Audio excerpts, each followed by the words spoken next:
Türkmenistanyň Milli Howpsuzlyk Ministrliginiň Lewap vilayatynyň müdirligi bahasy adyrnan 200 000 manada barabar bolan awtolow satyn alan raýatlardan aýlyk girdejisiniň deklarasiýasyny talap edýär.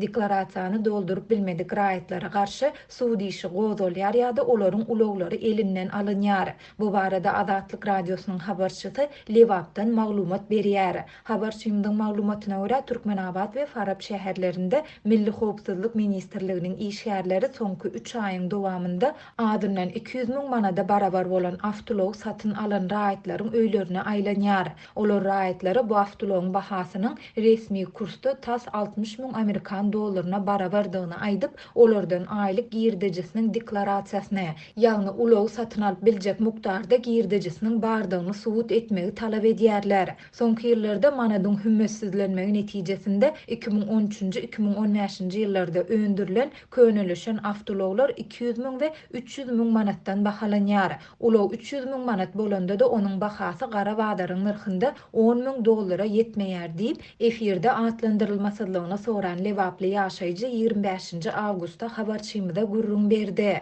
Belesek 2015 ýyldan bäri Türkmenistanyň Merkezi Banky 1 dollaryň resmi alış-çalış bahasyny 3,5 manatlygynda saklaýar. Şeýle-de 2016 ýylyň başynda häkimetler dollaryň resmi sowdasyny gadagan eden soň ýurtda valutanyň gara badary emele geldi. Ilatyň arasynda daşary ýurt valutasyna bolan talap dollaryň gara badardaky bahasynyň onuň resmi kursundan 10 esse ýokarlanmagyna getirdi. Netijede ýurtda azyk we tenaat haritlarynyň narhlary tapgyrlaýyn esasda gymmatlap, olar dollaryň gara badardaky narhy bilen utgaşdy. Habarçymyz bilen söhbetdeş bolan Lewaplylaryň ençemesi bu ulowlary döwletiň berýän aýlygyna satyn almagyň düýbünden mümkin däldigini aýdýar. Olaryň sözlerine görä ýaşaýjylaryň aglabasy bu ulowlary daşary ýurtlarda işleýän dogan garyndaşlarynyň iýberen dollarynyň hasabyna satyn alýarlar. Ýurdun döwlet edara kärhanalarynda işleýän raýatlaryň ortaça aýlyk haky 1200 manada barabar. Bu resmi kursda 350 dollara, gara badaryň narhynda 35 dollara deňdir.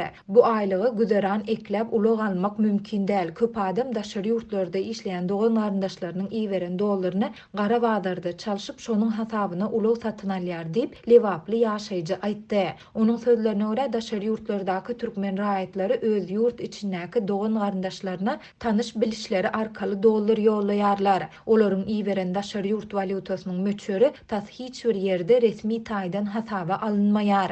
Şu sebäpden Milli Howpsuzlyk Ministrliginiň soraýan deklarasiýasyny doldurmak kyn, hatda mümkin däl. Şol sebäple adamlar Milli Howpsuzlyk Ministrliginiň işgärlerine, olaryň hiline görä 20 000 ýa-da 30 000 manat para berip, olaryň bu talabyndan çykalga tapmagy mejbur bolýarlar diýip ýaşaýjy belledi. Deklarasiýany doldurup bilmedik raýatlar para bermese, ýaşaýjylaryň sözlerine görä onda olara garşy suwd işi gozulýar ýa-da olaryň ulowlary elinden alynýar. Bu Milli Howpsuzlyk Ministrliginiň işgärleriniň ilaty talap bir kanun gazanç etmeginden başga zat däl. Sebäbi raýatlaryň daşary ýurtlardaky dogan garyndaşlarynyň iýberen dollaryny we onuň möçerini suwd etmegiň tas mümkin däldigini hemmeler bilýär diýip Lewaply ýaşaýjy belledi. Şol bir wagtda ýaşaýjy Milli Howpsuzlyk Ministrliginiň ýokary döwlet edaralarynda tanyş bolan raýatlara goşadyrnak içinde azar bermeýändigini, ýagny deklarasiýa talap etmeýändigini hem sözüniň üstüne goşdy.